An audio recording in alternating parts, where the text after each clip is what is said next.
Hi everyone, welcome back to ChemPath YouTube channel. In this video, let us start with first PUC concept, that is first chapter, some basic concepts of chemistry. So before going to depth in chemistry, you should know some basic concept that is given in this chapter. So students, please watch the video till the end. So now, what is chemistry? What is chemistry? The branch of science that studies the properties, structure and reactions of material substances is called chemistry. So if we study the preparation, if we consider one material, if we study the preparation, then properties, structure and reactions of that material substances, it involves what? It comes under chemistry. Okay, now this chemistry, it plays vital role in our life. So from the preparation of medicines, plastics, fertilizers and understanding the biological process, all everything involves what? Chemistry. So we can say chemistry plays a vital role in our daily life. Next, matter.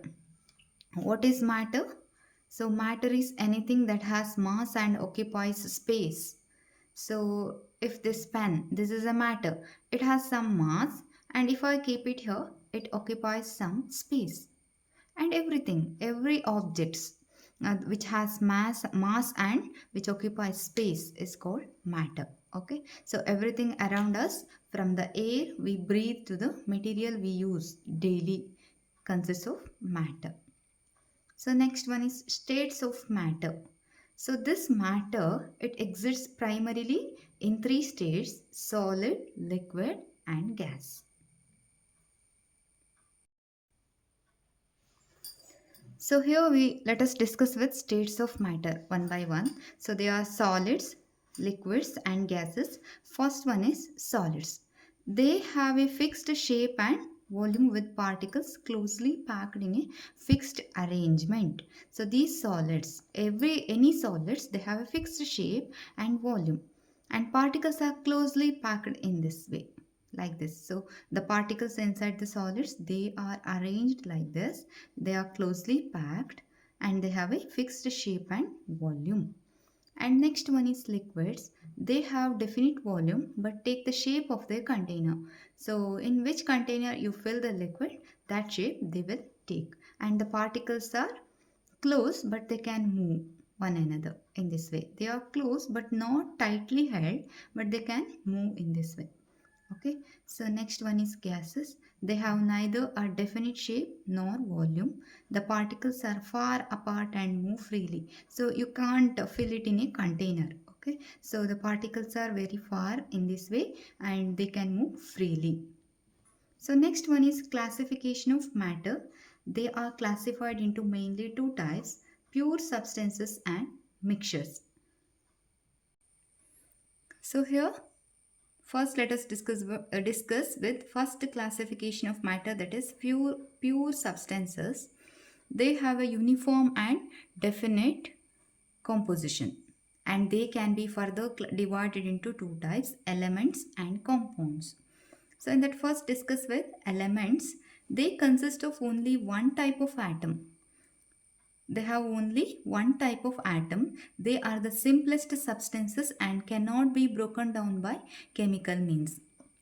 So the periodic table elements: hydrogen, helium, lithium, beryllium, boron, etc., they are all elements and they cannot be broken down by chemical means. Okay, so next one is compounds. They consist of two or more types of atoms chemically combined in a fixed ratio. If we consider sodium chloride as example, so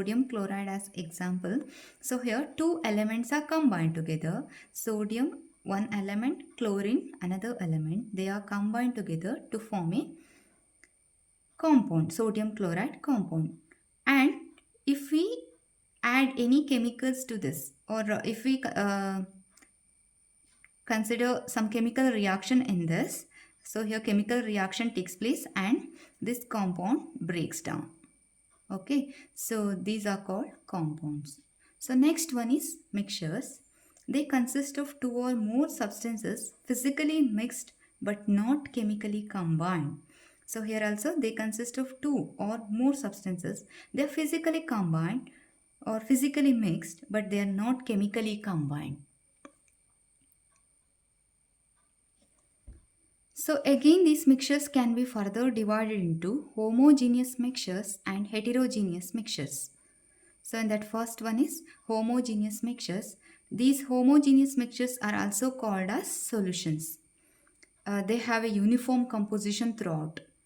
So example, air and salt water. So if we add salt to water, it uniformly distributes, right? So this is one solution and it is an example for homogeneous mixtures. So next one is heterogeneous mixtures. They do not have a uniform composition. Example, salad and sand in water. So now if you mix sand to water, what happens there? Sand settles at the bottom, right, and water remains at the top. So this is example for heterogeneous mixtures. So this is for quick revision, guys. So matter is divided into two types, mixtures and pure substances. Again, this mixture is classified into two types, homogeneous mixtures and heterogeneous mixtures. Pure substances are classified into elements and compounds. So here we have touched with some basic concepts of chemistry. I hope you have liked the video and you have understood the concept. If you like this video, please share this video and subscribe my YouTube channel. Thank you.